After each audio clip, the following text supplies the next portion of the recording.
The morning sun cast long shadows across the polished marble floors of Buckingham Palace as Colonel James Whitmore stood at attention outside the royal vault. At 62 years old, he had dedicated 40 years of his life to protecting the crown and its most precious treasures. His uniform was immaculate, his posture rigid, and his sense of duty unwavering. The vault behind him contained centuries of British history, jewelry worn by queens and kings, pieces that represented the very soul of the monarchy. James had seen many changes during his service. He had witnessed the passing of beloved monarchs and the coronation of new ones. He had protected dignitaries from around the world and stood guard during moments of both celebration and sorrow. But nothing in his long career had prepared him for what was about to unfold on this seemingly ordinary Tuesday morning. The palace corridors were unusually quiet. Most of the royal family was away on various engagements. Prince William and Catherine were visiting hospitals in Scotland. Prince Harry had recently made headlines with his family across the ocean. King Charles was reviewing documents in his private study, attending to the endless paperwork that came with the crown. It was during these quiet moments that the palace revealed its true character, a living museum where every corner held a secret and every room echoed with history. James heard the distinct click of heels approaching down the corridor. He recognized the sound immediately. Queen Camilla was making her way toward the vault, something she rarely did. Typically, access to the royal jewelry collection required advance notice, multiple approvals, and the presence of at least 3 witnesses, including the master of the jewel house. These protocols existed for good reason. The collection was worth billions and held items that could never be replaced. Camilla appeared around the corner, dressed in an elegant navy suit, her expression determined. Behind her walked her daughter, Laura Lopes, a woman in her mid-40s with an air of sophistication that came from years of moving in upper-class circles. James had seen Laura at various palace functions over the years, always maintaining a respectful distance from the spotlight, always careful not to overstep the invisible boundaries that separated royal family from royal relations. "Good morning, Colonel Whitmore," Camilla said with a smile that didn't quite reach her eyes. "I need access to the vault." James stood even straighter, if that were possible. "Your Majesty, I wasn't informed of any scheduled viewing today. Protocol requires advance notice and proper authorization." Camilla's smile faded slightly. "I am the Queen Consort. I shouldn't need to schedule an appointment to view jewelry that belongs to my family." The words hung in the air like a challenge. James chose his response carefully.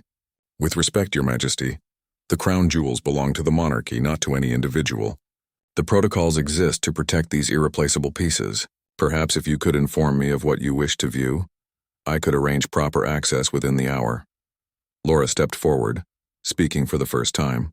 "We don't have an hour, Colonel. My daughter is getting married next month and Mother wishes to select pieces for the ceremony. Surely you can make an exception for family." James felt his chest tighten. He had heard rumors circulating through the palace staff for weeks now. Whispers in the servants' quarters. Concerned glances exchanged between long-serving members of the household.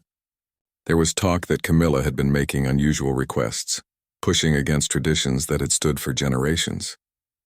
Some said she was trying to elevate her biological children to positions of greater prominence within the royal structure.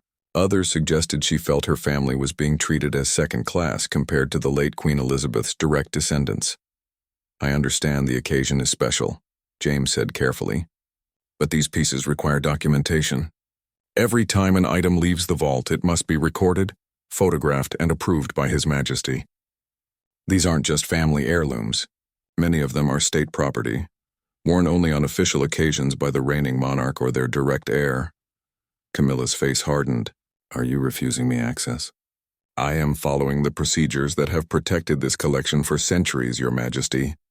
Procedures that have been in place since long before my service began and will continue, long after I'm gone." The tension in the corridor was thick enough to cut. Laura placed a gentle hand on her mother's arm, but Camilla shook it off. "This is exactly the kind of bureaucratic nonsense that makes the monarchy seem outdated and irrelevant. I am not some tourist asking for a tour. I am the Queen Consort, and I have every right to access these pieces." James maintained his composure, though his mind was racing. He had faced down potential threats, managed security during international incidents, and maintained his post during moments of national crisis. But this was different.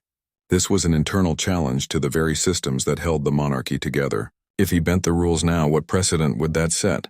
Yet if he stood firm, would he be seen as disrespectful to the queen consort herself? "Your Majesty," he said slowly, "I serve at the pleasure of the crown, and I serve the institution of the monarchy. If you wish to override protocol, I will need direct authorization from His Majesty, the King. I can escort you to his study right now, and we can resolve this matter properly."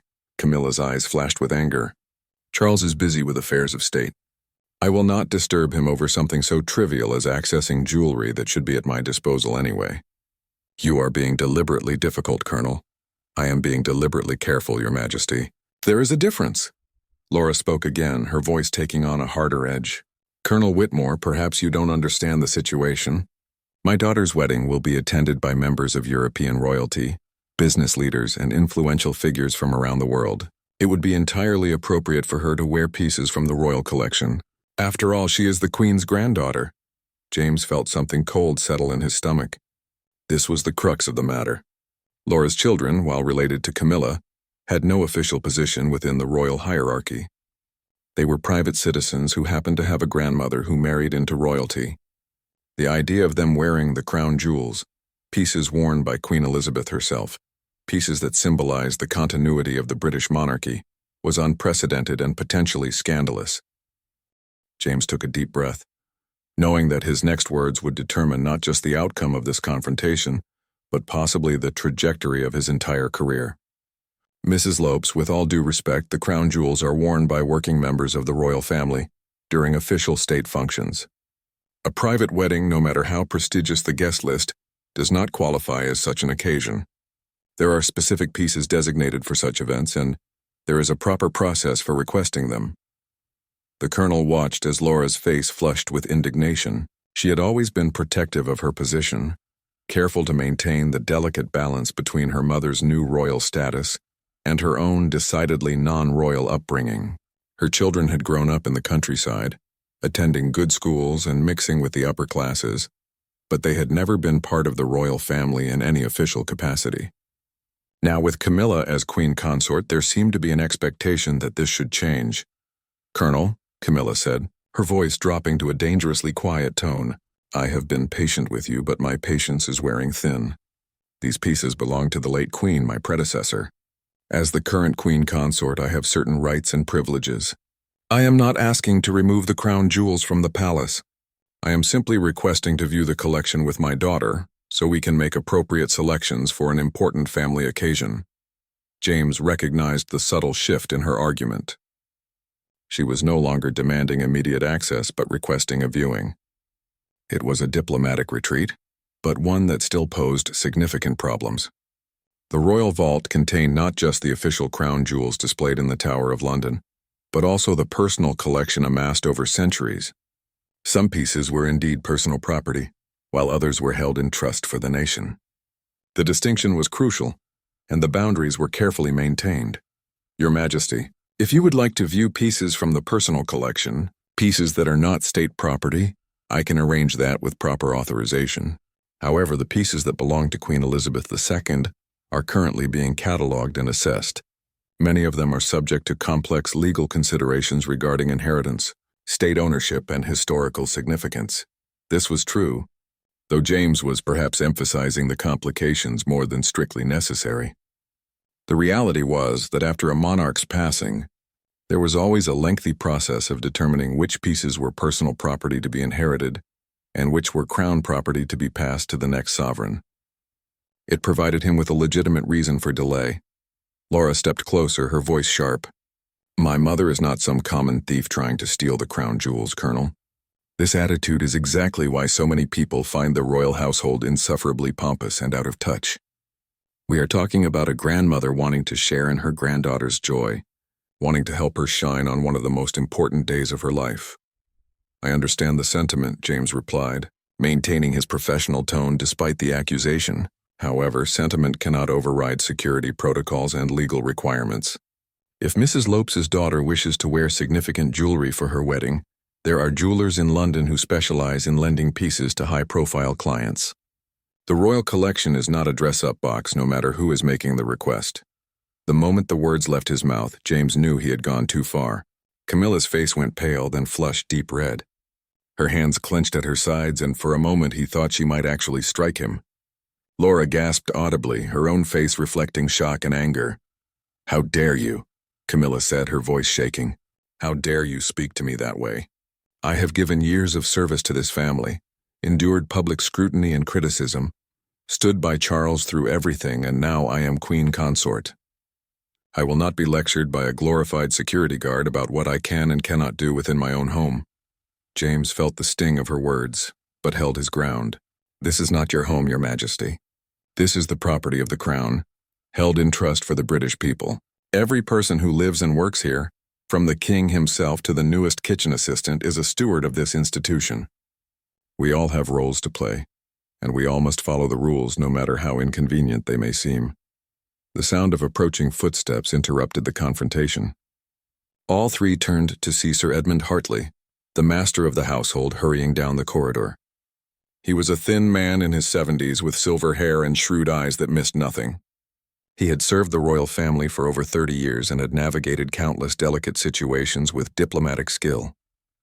"Your Majesty," he said, slightly out of breath, "I was informed there was a matter requiring my attention at the vault." His eyes flickered between Camilla, Laura, and James, quickly assessing the situation. Camilla drew herself up to her full height. "Sir Edmund, I am pleased you are here. Colonel Whitmore has been most unhelpful. I simply wish to view certain pieces from the collection for a family occasion, and he has refused me access." Sir Edmund's expression remained neutral, but James saw the slight tightening around his eyes. "Colonel Whitmore is, of course, following established protocol, Your Majesty. Perhaps we could discuss this in a more comfortable setting. The vault corridor is rather austere for such a conversation." "I don't need a comfortable setting," Camilla snapped. "I need access to jewelry that should rightfully be at my disposal. My granddaughter is getting married, and I wish to provide her with appropriate pieces for the ceremony." "Is that really so unreasonable?" Sir Edmund folded his hands in front of him, a gesture James had seen many times. It meant he was about to deliver news that someone wouldn't want to hear, but he would do so with such politeness that it would take a moment for the rejection to sink in. "Your Majesty, the matter is somewhat complex. The pieces you referred to, those that belong to Queen Elizabeth, are currently subject to review. Some are personal property that will be distributed according to her will. Others are crown property that has been passed to His Majesty. A smaller number are pieces that must be evaluated by the Royal Collection Trust to determine their status. Until this process is complete, access is restricted to essential personnel only." Laura interrupted. "My grandmother simply wants to lend some jewelry to her granddaughter for a wedding. Why is everyone making this so complicated?" Sir Edmund turned to her with a patient smile. "Mrs. Lopes, I understand your frustration, but these complications exist for important reasons. Some of the pieces in that vault are worth tens of millions of pounds. Others are historically significant beyond any monetary value. If something were to be lost or damaged, it would be an international scandal. The protocols exist to prevent such disasters." Camilla's frustration was reaching a breaking point. She had spent years in the shadow of Diana's memory, endured public hostility, and slowly, painfully, won a measure of acceptance from the British people. Now, as queen consort, she felt she had earned the right to certain privileges. The fact that a subordinate was denying her access to what she saw as family property felt like a personal insult, a reminder that no matter her title, she would always be seen as an outsider by the palace establishment. "I want to speak to Charles," she said firmly. "This has gone on long enough. Sir Edmund, Colonel Whitmore, you are both dismissed. I will take this matter directly to the king." Sir Edmund bowed slightly. "Of course, Your Majesty. However, I should inform you that His Majesty is currently in a video conference with the Prime Minister regarding economic matters. It may be some time before he is available." "Then I will wait," Camilla replied coldly. She turned on her heel and began walking back down the corridor, Laura following close behind. Their footsteps echoed in the silence they left behind. Once they were out of earshot, Sir Edmund let out a long breath and turned to James. "That could have been handled better, Colonel." James felt defensive but kept his voice level. "With respect, sir, I followed protocol exactly as written. What would you have had me do differently?" Protocol is important, Sir Edmund acknowledged, but so is diplomacy. You could have expressed the same restrictions with more tact. Comparing the royal collection to a dress-up box was particularly ill-advised. James winced. I know. The words came out before I could stop them. But sir, surely you see the larger issue here. If we start making exceptions for the Queen Consort's relatives, where does it end? The precedent this would set could undermine centuries of tradition. Sir Edmund nodded slowly. You're not wrong, James. But you're thinking like a soldier when this requires the mindset of a courtier. The Queen Consort is frustrated, yes, but she's also frightened. She sees her position as precarious, and she's trying to secure something for her children and grandchildren. It's a very human response to an extraordinary situation. That doesn't make it right, James argued. The crown jewels aren't meant to be bargaining chips or gifts to curry favor with family members. They represent something larger than any individual's desires. I agree completely, Sir Edmund said. But we must find a way to honor both the institution and the people within it. Come, we should prepare a full report on this incident. His Majesty will need to be briefed before the Queen Consort reaches him. Meanwhile, in another wing of the palace, Camilla and Laura had retreated to Camilla's private sitting room. The space was elegantly decorated with soft blues and creams, personal photographs displayed on antique tables, and fresh flowers brightening every surface. It was meant to be a sanctuary, but today it felt like a prison. This is outrageous, Laura fumed, pacing across the Persian rug. The way that man spoke to you as if you were some interloper trying to steal from the palace. You're the queen, for heaven's sake. Camilla sank into her favorite armchair, suddenly feeling every one of her 76 years. Queen consort, she corrected quietly. There's a difference, apparently. One I am reminded of constantly. Laura stopped pacing and looked at her mother with concern. What do you mean? I mean that no matter how long I've been part of this family, no matter what title I hold, there will always be people who see me as not quite legitimate. Colonel Whitmore today, but also courtiers, staff members, even some members of the family. To them, I will never be what Elizabeth was. Mother, you can't think like that. You've worked so hard. The public opinion polls show increasing support for you. People saw how you stood by Charles during his mother's funeral, how you've taken on dozens of patronages and charitable causes. You've earned your place, Camilla smiled sadly. Have I? Sometimes I wonder if this was all a terrible mistake. Charles and I could have lived quietly, privately, without all this scrutiny and these endless rules. Your children could have grown up without the weight of royal connection, without being made to feel lesser because they don't have the right bloodline. Don't say that, Laura said fiercely, kneeling beside her mother's chair. Ellie is so excited about her wedding. She's proud that her grandmother is the queen consort. All she wanted was to wear something special, something that connected her to this incredible history that you're now part of. Is that really so wrong? Before Camilla could answer, there was a soft knock at the door. A young aide entered and curtsied nervously. Your Majesty, His Majesty requests your presence in his study when convenient. Camilla and Laura exchanged glances. Charles had been informed quickly, which meant the palace staff network had swung into action. By now, every senior member of the household would know about the confrontation at the vault. Tell His Majesty I will be there shortly, Camilla said, her voice carefully controlled. After the aide left, Laura stood and smoothed her skirt. Should I come with you? No, Camilla decided. This is something I need to discuss with Charles alone. Why don't you go have tea in the garden? I'll find you afterward. Laura hesitated but nodded. After she left, Camilla sat for a few more minutes, gathering her thoughts and her courage. She had faced the British press at its most vicious, endured public judgment for years, and survived the transition from royal mistress to royal wife to queen consort. She could certainly face her husband over a matter of family jewelry. When she finally made her way to Charles's study, she found him standing by the window, hands clasped behind his back, staring out at the palace gardens. It was a posture she knew well, one he adopted when he was troubled and trying to work through a problem. Darling, she began, but he held up a hand to stop her. Sir Edmund gave me a full report, Charles said without turning around, as did Colonel Whitmore. I've heard both versions of what happened at the vault this morning. Then you know that I was simply trying to view some pieces for Ellie's wedding, Camilla said, moving into the room but maintaining distance between them. Charles finally turned to face her. His expression was weary, the lines on his face seeming deeper than usual. I know that you requested access without proper authorization, that you insisted on being accompanied by Laura, and that you became angry when denied. I also know that Colonel Whitmore was perhaps more blunt than he should have been, though he was following established protocol. So you're taking their side, Camilla said, feeling her anger rising again. There are no sides, Camilla, Charles said with obvious frustration. There are only protocols that exist for very good reasons. My mother understood this. She followed these rules her entire life, even when they were inconvenient, even when they seemed arbitrary. The institution must come before personal desires. Camilla felt tears threatening but refused to let them fall. Your mother was born into this. She had 70 years to learn every rule, every tradition, every unspoken expectation. I've had barely any time at all, and yet I'm expected to navigate it all perfectly while also being reminded constantly that I'm not really one of you. Charles's expression softened slightly. He crossed the room and took her hands in his. That's not true. You are my wife.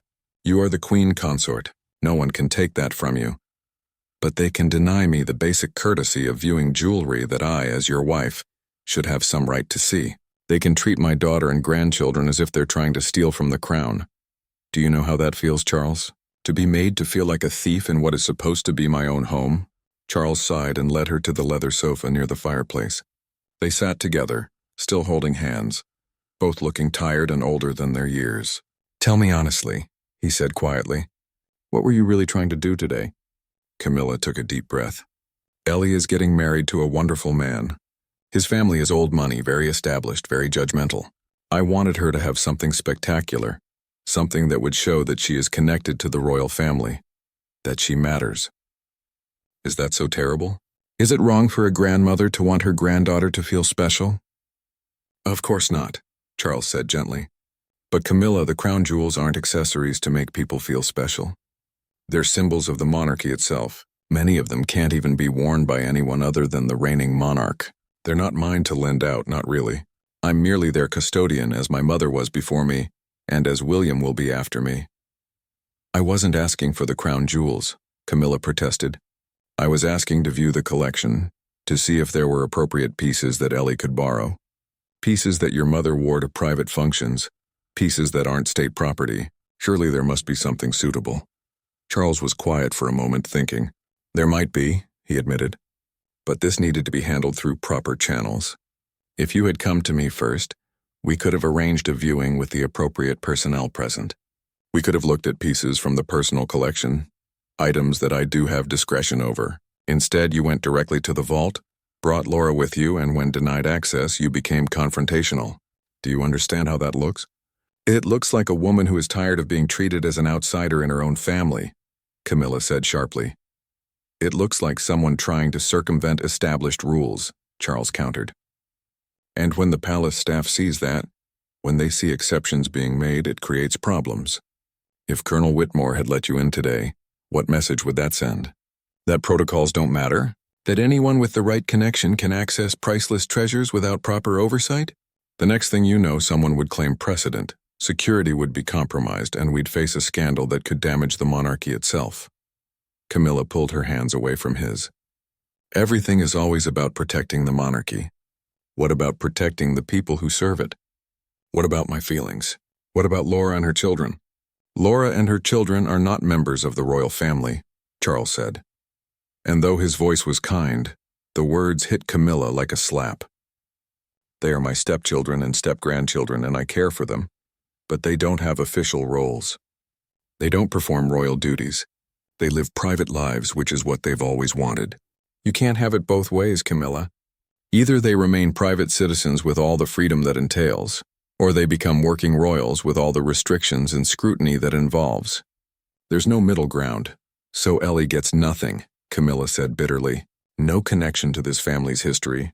No acknowledgement that she is my granddaughter. The granddaughter of the queen consort. That's not what I'm saying, Charles replied, his patience clearly wearing thin. I'm saying that there are appropriate ways to handle this. If you want Ellie to wear something special, we can arrange for her to borrow pieces from jewelers who specialize in high-end loans. Or we can look at pieces from the personal collection that aren't restricted. But we have to do this properly, Camilla. We can't just ignore centuries of tradition because it's inconvenient. Camilla stood abruptly, wrapping her arms around herself. Do you know what I think? I think you're embarrassed by me. I think part of you still sees me the way the public did for so many years, as the other woman who broke up your perfect marriage to perfect Diana. And you're terrified that if you show me too much favor, if you defend me too strongly, people will say you're betraying your sons or dishonoring your mother's memory. Charles rose as well, his face flushing. That's not fair and it's not true. I married you because I love you. I made you queen consort because you've earned that position through years of service and dedication. But I can't change the fundamental rules of the monarchy to suit your emotional needs. No one can, not even the king. Then maybe the monarchy deserves to die, Camilla shot back. Maybe an institution that's so rigid, so unwilling to show basic kindness to the people who serve it, doesn't deserve to survive into the modern age. The silence that followed was crushing. Charles stared at his wife, shocked by her words. Camilla immediately regretted them but was too proud to take them back. They stood there, two people who loved each other but who were trapped by circumstances neither could fully control. Finally, Charles spoke, his voice barely above a whisper. Is that really how you feel? Camilla closed her eyes. No, I'm sorry.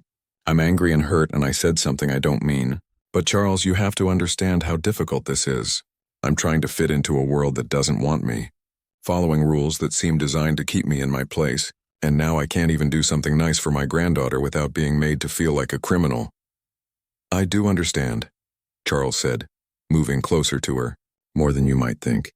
I spent my entire life trying to live up to expectations I could never quite meet. I know what it feels like to be judged constantly, to have every action scrutinized and criticized.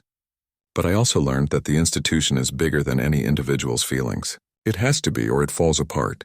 Camilla leaned against him, suddenly exhausted. So what do we do now? Charles held her, thinking. We find a compromise. I'll have Sir Edmund arrange a private viewing of the personal collection, pieces that aren't state property. We'll do it properly, with all the right documentation and witnesses. If there's something suitable that Ellie can borrow, we'll arrange it. But Camilla, you have to promise me that you'll follow the proper channels from now on. No more trying to circumvent protocol. And what about Colonel Whitmore? Camilla asked, pulling back to look at her husband. He was disrespectful. He compared the royal collection to a dress-up box. Surely that requires some kind of reprimand. Charles shook his head. Colonel Whitmore was doing his job. Perhaps he could have been more diplomatic, but he was protecting the collection as he's sworn to do.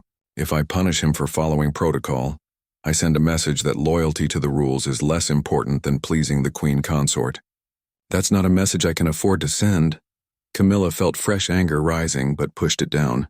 She could see that Charles had made up his mind, and further argument would only drive a deeper wedge between them. Fine, she said tersely.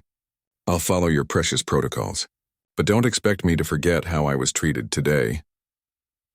After Camilla left his study, Charles sat down heavily in his desk chair. He felt the weight of the crown, both literal and metaphorical, pressing down on him more heavily than usual. Being king meant making impossible choices, balancing competing interests and disappointing people he cared about. Today, he had disappointed his wife, but he knew in his heart that he had made the right decision. The monarchy could not survive if every rule could be bent or broken based on personal relationships. He picked up the phone and asked for Sir Edmund to be sent in. Within minutes, the master of the household appeared, his face carefully neutral. Your Majesty, Sir Edmund said with a bow. Edmund, I need you to arrange something. Charles began. The Queen Consort wishes to view pieces from the personal jewelry collection, specifically items that are not state property and could potentially be loaned for her granddaughter's wedding. I want this done properly with full documentation and appropriate witnesses. Can you arrange this for tomorrow afternoon? Of course, Your Majesty. I'll coordinate with the Royal Collection Trust and ensure everything is done according to protocol. Should I also prepare a list of pieces that would be appropriate for such an occasion? Yes, that would be helpful. And Edmund, please be sensitive about this. The Queen Consort is feeling vulnerable right now. Let's make this process as smooth and pleasant as possible, while still maintaining proper procedures. Sir Edmund nodded, understanding. I'll handle it personally, Your Majesty. And what about the incident this morning? Should there be any official record? Charles considered this carefully. Make a note in the security logs that there was a misunderstanding regarding access protocols, but don't characterize it as a confrontation. Colonel Whitmore followed procedure correctly, but I don't want this turning into palace gossip. The last thing we need is stories leaking to the press about family disputes over jewelry. Understood, sir. I'll be discreet. After Sir Edmund left, Charles turned to look out the window again. The gardens were in full bloom, meticulously maintained by a team of gardeners who had served the palace for generations. Everything here was built on tradition, on systems that had evolved over centuries. Change came slowly, if at all, and that was both the monarchy's greatest strength and its greatest weakness. Meanwhile, in the staff quarters, Colonel James Whitmore sat in his small office, writing his official report of the morning's incident. His hands were steady, but his mind was troubled. In 40 years of service, he had never been called disrespectful by a member of the royal family. The accusation stung, even though he knew he had been doing his duty. There was a knock on his door, and Sarah Mitchell entered. She was the deputy master of the household, a sharp woman in her 50s who had risen through the ranks through a combination of competence and discretion. "James," she said, closing the door behind her. "I heard about this morning." "I imagine everyone has heard by now," James replied dryly. "Palace gossip spreads faster than wildfire." Sarah sat in the chair across from his desk. "Sir Edmund briefed me. He says you followed protocol exactly." "I did, but that doesn't seem to matter much when the Queen Consort feels insulted." "Between you and me," Sarah said quietly, "you did the right thing. But you should know that there's talk about this being part of a larger pattern. The Queen Consort has been pushing boundaries in several areas lately. There was the incident last month when she tried to change the seating arrangements at a state dinner without consulting protocol. And before that, she suggested that her son Tom should be given an honorary royal position." James looked up sharply. "I hadn't heard about that." "It was shut down quickly, but it caused quite a stir. Some people think she's trying to create a new category of royal family member, something between working royals and private citizens. Others think she's just struggling to understand the limitations of her position." "What do you think?" James asked. Sarah was quiet for a moment. "I think she's a woman who spent years being vilified by the public and who is now trying very hard to secure a legacy for herself and her children. I don't think she's malicious, but I do think she doesn't fully appreciate how dangerous it is to mess with established systems. The monarchy survives because of its predictability, its adherence to tradition. Start changing things based on personal feelings and the whole structure becomes unstable. That's what I was trying to protect this morning," James said. "But I'm not sure anyone cares about that." "The king cares," Sarah assured him. "Sir Edmund told me that His Majesty specifically said you were doing your job correctly. You won't be reprimanded, James, but you should be prepared for things to be awkward for a while. The Queen Consort isn't the type to forgive and forget easily." After Sarah left, James returned to his report. He wrote everything down in careful detail, knowing that these documents might someday be reviewed by historians or investigators. He described Camilla's request, her reaction to being denied, and his own responses. He included his unfortunate comment about the dress-up box, acknowledging that it had been poorly phrased even if the sentiment was correct. When he finished, he sealed the report in an envelope and prepared it for Sir Edmund. Then he sat back in his chair and thought about his future. He had always planned to retire at 65, to move to a cottage in the countryside and spend his days gardening and reading. Now he wondered if he would make it that long, or if this incident would mark the beginning of the end of his career. That evening, Laura found her mother in the sitting room, staring at a cup of tea that had gone cold. "Mother," Laura said gently, "you've been here for hours. You need to eat something." Camilla shook her head. "I'm not hungry. Did you know that Charles is arranging a viewing for tomorrow? We can look at pieces from the personal collection with all the proper protocols and witnesses." "That's good, isn't it?" Laura said, sitting beside her. "That's what you wanted, is it?" Camilla asked bitterly. "I wanted to be treated like a member of this family, not like a supplicant begging for favors. Now we'll parade through that vault tomorrow with witnesses and documentation, as if I'm some kind of security risk who can't be trusted." Laura took her mother's hand. "I know this is hard, but maybe Charles is right. Maybe there are reasons for these protocols that we don't fully understand." "Don't you start defending them too," Camilla said, pulling her hand away. "You saw how we were treated today. That colonel looked at us like we were thieves. The way he spoke to me as if I was nobody. After everything I've done, everything I've endured, I'm still treated as an outsider. You're not an outsider, Laura insisted. You're the queen consort. But mother, maybe that doesn't mean what you think it means. Maybe being queen consort is about serving the institution rather than having the institution serve you. Camilla looked at her daughter with surprise. When did you become so wise? Laura smiled sadly. I've had a lot of time to watch and learn. I've seen how William and Catherine handle things, how they always put duty first. I've seen Anne work tirelessly for decades without complaint or recognition. Maybe that's what being royal really means, not the jewels or the palaces, but the service. That's easy to say when you're born into it, Camilla replied. They never had to prove themselves. They were accepted from birth. I've had to fight for every scrap of acceptance, and even now it's conditional. One wrong move and the public will turn on me again. The press will drag up all the old scandals, and I'll be back to being the villain. The next afternoon, Camilla and Laura returned to the vault, this time properly escorted by Sir Edmund, a representative from the Royal Collection Trust, and 2 security officers who would witness and document everything. Colonel Whitmore stood at his post, his face carefully blank as they approached. Your Majesty, he said with a bow. The vault has been prepared for your viewing. Camilla looked at him coolly.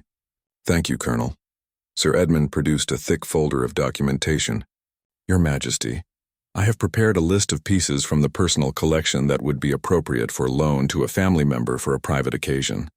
These items are not state property and are within your discretion to lend. However, each piece will need to be insured, photographed before and after use, and returned within 48 hours of the event.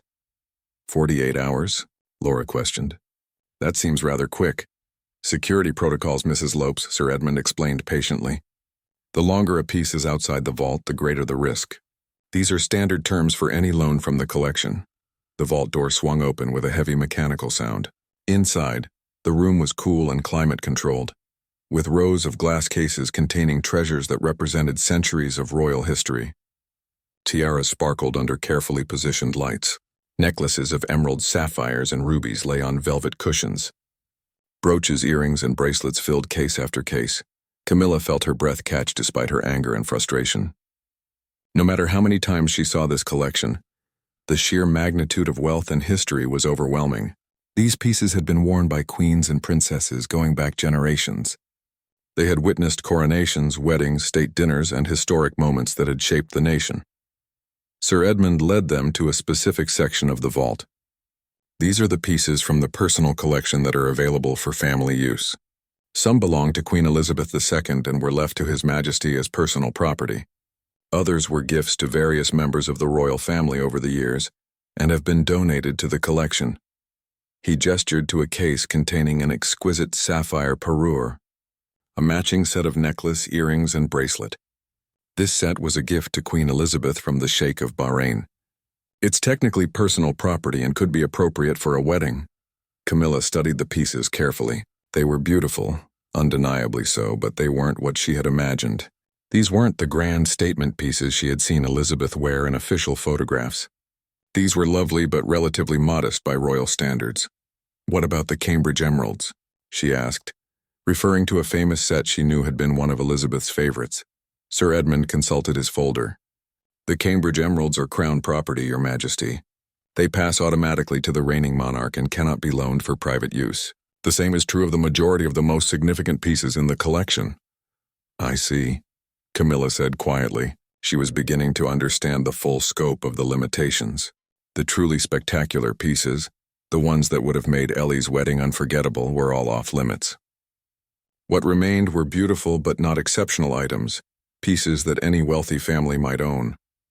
Laura seemed to sense her mother's disappointment. Mother, the sapphire set is stunning. Ellie would look beautiful in it. But Camilla was looking past the available pieces to the locked cases beyond, where the really significant jewelry was kept. She could see the gleam of the girls of Great Britain and Ireland tiara, the same one Elizabeth had worn in countless photographs. She could see the Greville emerald kokoshnik tiara that Eugenie had worn at her wedding. These pieces represented royal history in a way that the available items simply didn't. What if Ellie became a working royal? Camilla asked suddenly. What if she took on official duties? Would that change what she could borrow? Sir Edmund's expression became carefully neutral. Your Majesty, The decision to create a new working royal is not made lightly. It requires approval from His Majesty, consultation with the government, and a clear justification for why additional working royals are needed. Currently, the monarchy is moving toward a slimmed-down model with fewer working members, not more. But she's my granddaughter, Camilla protested. Surely that counts for something. The representative from the Royal Collection Trust, a severe-looking woman named Mrs. Pemberton, spoke for the first time. Your Majesty, may I speak frankly? Camilla nodded, bracing herself. The crown jewels and the most significant pieces in this collection are not family heirlooms in the traditional sense. They are national treasures held in trust for the British people. When Queen Elizabeth wore the Cambridge emeralds, she did so as the reigning monarch, not as a grandmother wanting to look nice at a party. The distinction is crucial. These items are symbols of the state, and they can only be worn by those who represent the state in an official capacity. So what you're saying, Camilla said slowly, is that no matter what title I hold, no matter how long I serve this family, the really important pieces will never be available to my side of the family. Mrs. Pemberton hesitated, then nodded. That is essentially correct, Your Majesty. The collection reflects the direct line of succession. Your children and grandchildren, while certainly part of the extended royal family, are not in the line of succession. Therefore, they don't have access to pieces reserved for those who will one day wear the crown. The words, though delivered gently, landed like hammer blows. This was the truth that Camilla had been avoiding, the reality she hadn't wanted to face. No matter how much she loved Charles, no matter how faithfully she served as queen consort, her biological children and grandchildren would always be on the outside of the true royal circle. They would never be heirs to the throne, never be working royals, never have access to the full privileges that came with royal birth. Laura put a hand on her mother's arm. Mother, the sapphire set really is beautiful. Let's focus on that. But Camilla couldn't let it go. What about pieces that Charles could give as personal gifts? Surely he has discretion over some items. Sir Edmund cleared his throat uncomfortably. His Majesty does have personal property that he could gift if he chose to do so. However, such gifts would become the personal property of the recipient and would leave the royal collection permanently. Given the historical and monetary value of these items, such decisions are not made lightly and would require extensive discussion. Camilla felt something break inside her. She understood now that this wasn't just about jewelry for Ellie's wedding. This was about her place in the royal family, about the invisible but insurmountable barriers that separated her children from true royalty. She could be queen consort, she could perform duties and attend events, but her bloodline would never merge fully with the House of Windsor. I think I've seen enough, she said quietly. Laura, let's go. Sir Edmund looked surprised. Your Majesty, would you like to make arrangements to borrow the sapphire set? We have all the documentation prepared. No, thank you. I'll discuss other options with my granddaughter. I'm sure we can find something suitable from private jewelers. As they walked back through the palace corridors, Laura tried to comfort her mother. It's not about you, Mother. These rules existed long before you became queen consort. They'll exist long after we're all gone. I know, Camilla said, but that doesn't make it hurt any less. That evening, Camilla sat in her private sitting room with a glass of wine, something she rarely indulged in. Charles found her there, looking small and defeated in her favorite chair. Sir Edmund told me what happened, he said, sitting beside her. I'm sorry. Are you? Camilla asked. Because it seems to me that this is exactly what you wanted. The rules maintained, the protocols followed, and me reminded of my place.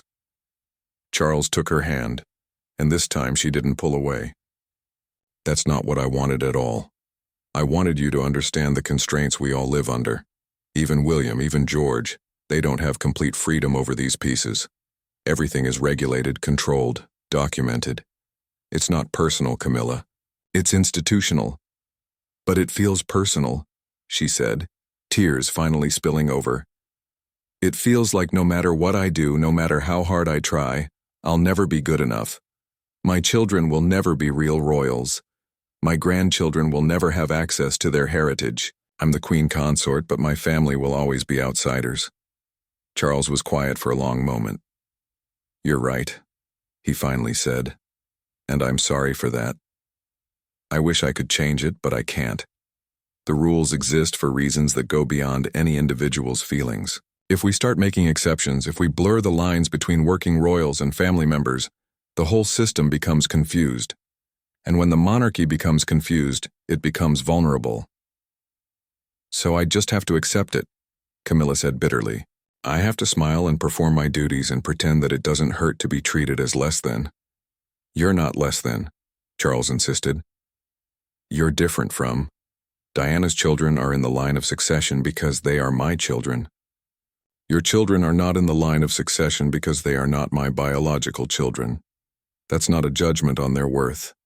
It's simply a fact of royal succession. Camilla pulled her hand away and stood, walking to the window. Do you know what the worst part is?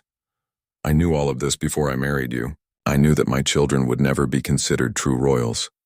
I accepted it because I loved you, and because I thought that being together was more important than titles and jewels. But now that I'm actually living it, now that I see my granddaughter, being denied something that would mean so much to her, it's harder than I imagined. Charles came to stand behind her, placing his hands on her shoulders.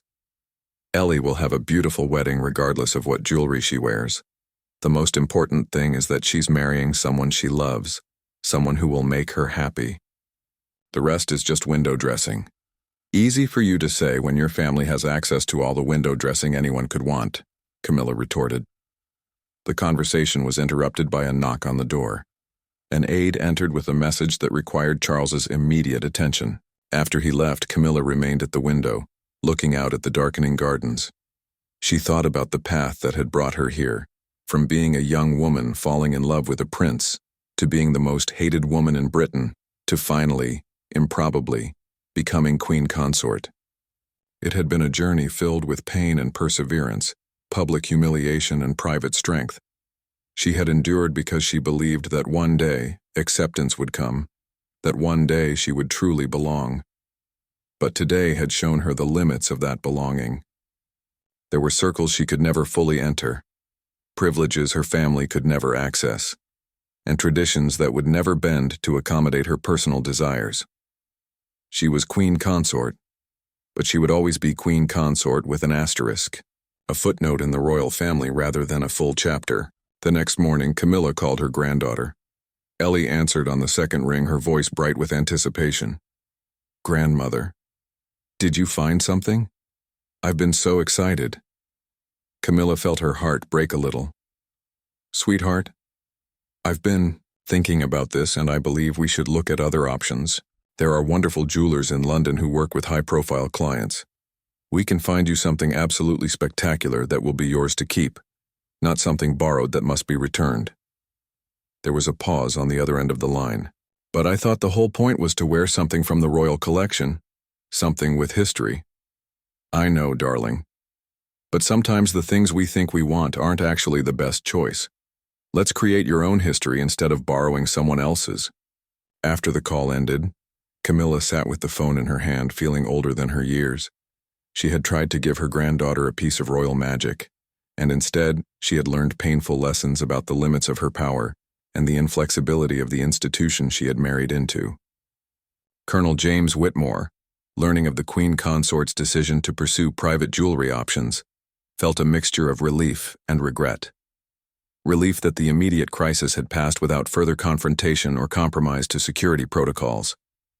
Regret that his interaction with the Queen Consort had contributed to her pain. He was a soldier, trained to follow orders and protect assets. He had not been trained to navigate the emotional complexities of family dynamics within the royal household. He wrote a personal note to the Queen Consort, carefully worded and approved by Sir Edmund before being sent. In it, he apologized for any offense his words may have caused while maintaining that his actions were in service to the crown and its treasures.